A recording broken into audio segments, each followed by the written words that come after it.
चबिश भारत बंद भारतर कोण अनुकोण निज सांविधानिक हक पर गर्जिबे कोटी कोटी दलित और आदिवासी सांविधानिक भावे सुप्रीमकोर्ट राय को रद्द करने सह 6 कोटी प्रमुख दाबी पूरण नहीं राज्य रास्ता को उल्लाइबे महासंघ एससी एसटी मध्य कोटा भितर कोटा और क्रिमिलेयर बा उपवर्गीकरण राय को विरोध करी भारत बंद डाकरा देइछि एससी एसटी संगठन। नमस्कार 10 जीटीवी भारत ओडिया न्यूज चैनल को आपन को स्वागत करुछि मु रामदास। चैनल को सब्सक्राइब करनथिले सब्सक्राइब करंतु खबरटी को शेष जाए देखंतु आवश्यक स्थले अन्य को शेयर करंतु। अल्प समय एई एनिमेटेड वीडियो को देखंतु तापर जीवा टॉपिक को। मैं भीमराव अंबेडकर आज से 133 साल पहले 14 अप्रैल को मेरा जन्म हुआ था। कुछ ही दिन बाद मेरा जन्मदिन आ रहा है। मैंने इस देश के लिए, यहाँ के दलित एवं पिछड़े समाज के लिए क्या किया उसका मुझे जिक्र करने की जरूरत नहीं है, पर एक बात से मेरा दिल दुखता है और वो मुझे आज कहना है। आपको ये वादा करना है कि आने वाले 14 अप्रैल से पहले जो मैं आपको कहूं उसका आप खुद पता करें। आजकल इंटरनेट पर गूगल सर्च करने से सब मिलता है। मेरे बारे में तो इंटरनेट भरा पड़ा है, बस आपको अपने मोबाइल फोन में गूगल सर्च करना है। मेरा जन्मदिन आने से पहले मैं जो आपको बता रहा हूं उसकी हकीकत का खुद पता लगाएं। पहली बात, जब पूरे देश के सब बड़े लोग कांग्रेस पार्टी में होना अभिमान की बात मानते थे तब भी मैं कांग्रेस पार्टी में नहीं रहा। दूसरी बात, मुझे आजाद भारत का पहला कानून मंत्री कांग्रेस में ना होते हुए भी इसलिए बनाया गया क्योंकि वो मेरी काबिलियत थी, क्योंकि उस टाइम देश का संविधान और दूसरे बहुत से कानून बन रहे थे। तीसरी बात, कानून मंत्री रहते हुए मुझे कांग्रेस के प्रधानमंत्री नेहरू और बाकी कांग्रेस के सभी लोगों ने हमेशा बेइज्जत किया और इतना ज्यादा बेइज्जत किया कि आखिर में मुझे 1951 में इस्तीफा देना पड़ा। इस्तीफा देते समय मैंने इस्तीफा लेटर में सब डिटेल में लिखा कि मुझे कैसे कैसे बेइज्जत किया गया। उस लेटर के महत्वपूर्ण बिंदु यह हैं।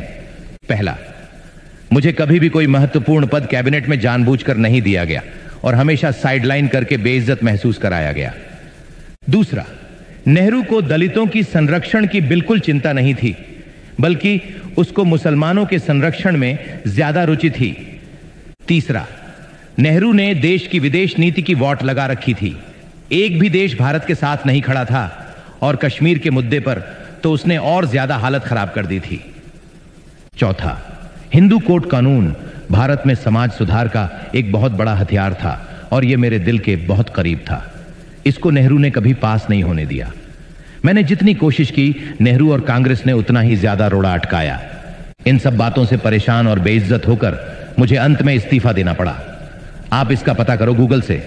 मेरा ओरिजिनल इस्तीफा लेटर कांग्रेस काल में रिकॉर्ड से गायब करवा दिया गया, परंतु आज सोशल मीडिया और इंटरनेट का जमाना है तो कुछ भी छुपाया नहीं जा सकता, इसलिए मेरे इस्तीफा लेटर की कॉपी इंटरनेट पर मिल जाती है। इसके बाद पहली बार देश में लोकसभा के चुनाव 1952 में हुए। मैं चुनाव जीतकर भारत की पहली लोकसभा में जाना चाहता था। मैंने अपनी पार्टी से मुंबई से चुनाव लड़ा। कांग्रेस ने मेरे ही पीए नारायण कजरोलकर को मेरे सामने अपनी टिकट पर खड़ा करके षड्यंत्र करके मुझे 15,000 वोट से हरा दिया और बेइज्जत किया। मैं भारत की पहली लोकसभा में नहीं जा सका। फिर दोबारा पहली लोकसभा में जाने का मौका 1954 में आया, जब महाराष्ट्र के भंडारा में उपचुनाव की घोषणा हुई। मैंने यह चुनाव लड़ा। यहां भी कांग्रेस ने मेरी ही बिरादरी के भाऊराव बोरकर को मेरे सामने खड़ा करके मुझे हराया और बेइज्जत किया। नेहरू और कांग्रेस ने मुझे देश की पहली लोकसभा में घुसने ही नहीं दिया और दूसरी लोकसभा के चुनाव से पहले मैं देह छोड़ चुका था। यह बेइज्जती मेरी मृत्यु के साथ ही नहीं रुक गई, ये चलती रही। मृत्यु के बाद भी जब तक कांग्रेस सरकार रही तब तक मुझे भारत रत्न नहीं मिला। नेहरू ने जिंदा रहते रहते खुद को ही 1955 में भारत रत्न दे दिया। उसकी बेटी इंदिरा, उसके दोहिते राजीव, सबको भारत रत्न दिया गया। यहां तक कि ईसाई धर्म का भारत में प्रचार करने वाली विदेशी मदर टेरेसा को भी भारत रत्न दे दिया गया। बहुत लोगों को भारत रत्न उनके जीवन काल में ही मिल जाता है, पर मुझे मेरी मृत्यु के 30 साल बाद जब वीपी सिंह की गैर कांग्रेसी सरकार आई तब जाके इसके काबिल समझा।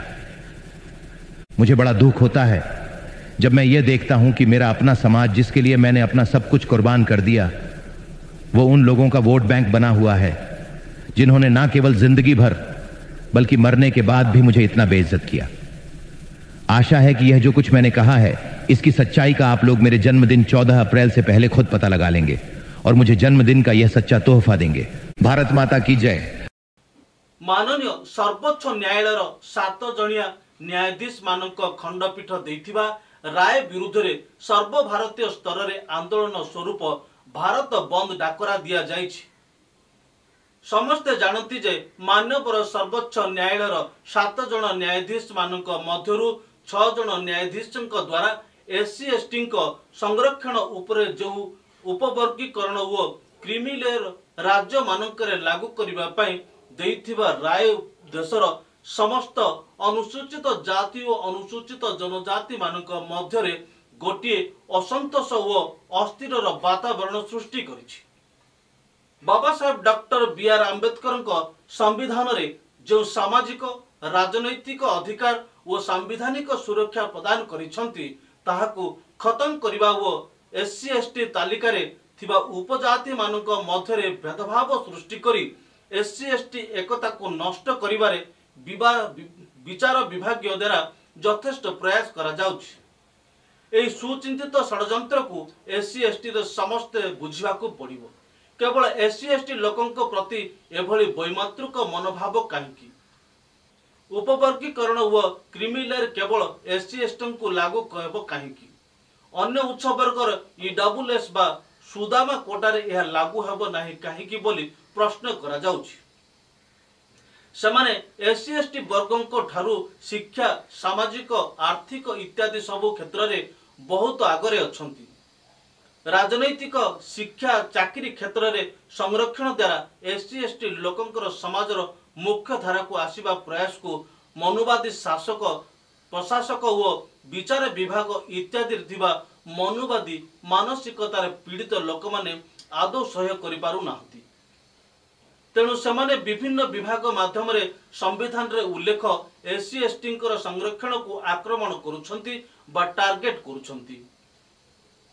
माननीय सर्वोच्च न्यायालय राय विरुद्ध रे समग्र देश रे एससी एसटी लोकंक मध्यरे असंतोष तेजिबारे लागिछि। एणु आसंता 21 अगस्त बंद डाकरा को समर्थन करी सफल करने को एससी एसटी वर्गर नारी पुरुष समस्ते राजरास्ता को आसीबा दरकार। गाँ दांड रास्ता घाट और पहाड़ पर्वतरु दिल्ली दरबार पर्यंत बंद डाकरार गर्जन सुबिबा दरकार। एससी एसटी वर्गर समस्त को सतर्क करा जाउछि जे किछि कुचक्री गोष्ठी निजको बुद्धिजीवी कही अपप्रचार करुछंती कि प्रधानमंत्री कहिछंती यहाकू लागू करिवे नाही एवं कैबिनेट बैठक रे निष्पत्ति अनुसार सुप्रीम कोर्ट को राय ब्रीफ करना चाहूंगा। अभी जो हाल ही में माननीय सुप्रीम कोर्ट ने आरक्षण के विषय पर एक जजमेंट दिया है। इस जजमेंट ने सुप्रीम कोर्ट ने एससी और एसटी के रिजर्वेशन के विषय में कुछ सुझाव दिए। आज माननीय प्रधानमंत्री जी की अध्यक्षता में कैबिनेट में इस विषय पर विस्तृत चर्चा हुई है और कैबिनेट का सुविचारित वेल थॉट थ्रू मत है कि एनडीए सरकार बाबा साहेब अंबेडकर जी के बनाए संविधान के प्रावधानों के प्रति प्रतिबद्ध है, संकल्पबद्ध है। बाबा साहेब अंबेडकर जी के संविधान के अनुसार एससी और एसटी के रिजर्वेशन में क्रीमी लेयर का कोई प्रावधान नहीं है। कैबिनेट का सुविचारित मत है, वेल थॉट थ्रू डिसीजन है कि बाबा साहेब अंबेडकर के संविधान के अनुसार ही एससी और एसटी का रिजर्वेशन की व्यवस्था होनी चाहिए। किंतु ना प्रधानमंत्री नरेंद्र मोदी को कथा को ना कथा कथित कैबिनेट बैठक निष्पत्ति को भरोसा और विश्वास करा जाई परिबो। कारण अतीतर प्रधानमंत्री नरेंद्र मोदी एहिपरि अनेक मौखिक प्रतिश्रुति देई पालन करि नाहंती। द्वितीय कैबिनेट बैठक नियाजाइथिबा निष्पत्ति को अध्यादेश बा ऑर्डिनेंस जारी करा जाय नाही। फल कैबिनेट निष्पत्ति अर्थहीन व मूल्यहीन अटे। एसबु उच्च वर्ग व गदी मीडिया मानक माध्यम केवल एससी एसटी लोकों को भ्रमित करा जाउछि एवं एससी एसटी समाज रे किछि स्वार्थी दलाल माने यार अपप्रचार करुछंती। एणु एसबु प्रति एससी एसटी लोक माने सावधान रहिबाकू पड़िबो।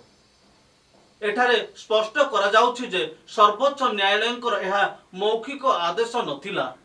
यह सर्वोच्च न्यायालय 7 जणिया विचारपति खंडपीठर राय एवं यहाकू राज्य मानकू लागू करने निमंते निर्देश दिया जाइछि। तेणु प्रधानमंत्री आश्वासना देले बा कैबिनेट बैठक रे निष्पत्ति हैला सुप्रीम कोर्ट को राय लागू हेबनी एभली मीडिया रे कहिदेले बा मीडिया वाला लिखिदेले सुप्रीम कोर्ट को राय खारज हेबो नाही। जहाँ सर्वोच्च न्यायालय कही आदेश को निष्क्रिय करने हेले संसद रे ए संबंधी बिल आनिबाकू हेबो।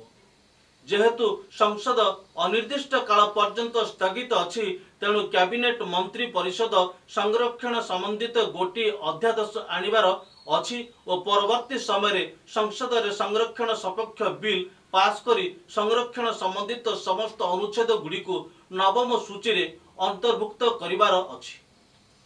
तबे जाई ठीक हैला बोली मानिबाकू हेबो। यह व्यतीत अन्य समस्त आश्वासना भंडामी छड़ा और किछि नुहे बोली एससी एसटी संगठन कहिछि। देशर जनसंख्यार 1/4 संख्या एससी एसटी मानक मिलुथिबा संरक्षण रे उपवर्गीकरण और क्रीमी लेयर लागूकरण पछरे अल्प संख्यक मानकर एक बड़ सुनियोजित षड्यंत्र रहिछि। यह जोगु एससी एसटी मानकर संरक्षणर दूरगामी परिणति बहु भयंकर विपद सृष्टि करिबो। दलित आदिवासी जागिबे तबे दिन आसीबो संरक्षण धीरे धीरे समाप्त होइजिबो। उक्त राय संपर्क रे सरकार द्वारा पार्लियामेंट रे कोनोसी बिल पारित न होई एवं राष्ट्रपति बिना अनुमोदन रे गत 1/8/2024 तारीख रे माननीय सर्वोच्च न्यायालय सुप्रीम कोर्ट जो राय बा शुणानी कले ता मनमुखी व संपूर्ण रूपे असंवैधानिक अटे। या एससी एसटी समाजर लोकंक प्रति अन्याय व क्षतिकारक मध्य। यार मूल उद्देश्य हेउची एससी एसटी मानकर प्रगति व एकता को नष्ट करिबा तथा शिक्षा चाकरी और राजनीति भली विभिन्न क्षेत्र रे एससी एसटी मानकर प्रतिनिधि को दुर्बल करिदेबा एवं शेष रे एससी एसटी मानकर संरक्षण व्यवस्था को ही संविधान रु हटै देबार यह एक सुचिंतित षड्यंत्र अटे। समस्ते जानती संरक्षण व्यवस्था होची एससी एसटी लोकंकर संवैधानिक हक व अधिकार अटे। यह मानविकता समानता स्वतंत्रता न्याय व एकता को नष्ट करुथिबा जातिवाद व्यवस्था अर्थात छुआ अछुआ उच्च नीच सामाजिक भेदभाव को आधार करी बाबा साहेब डॉक्टर बीआर आंबेडकर आप्राण प्रचेष्टा रे एससी एसटी लोक मानक पय संरक्षण व्यवस्था को संविधान रे रखा जाइछि। एससी एसटी वर्गर लोके मंत्री की उच्च शिक्षित उच्च पदवी प्राप्त ऑफिसर की जेते सुना टंका व जमीबाड़ी थिबा धनी लोक हो आज मध्य एससी एसटी लोक माने प्रत्येक क्षेत्र रे भेदभाव र शिकार होई आछुचंती।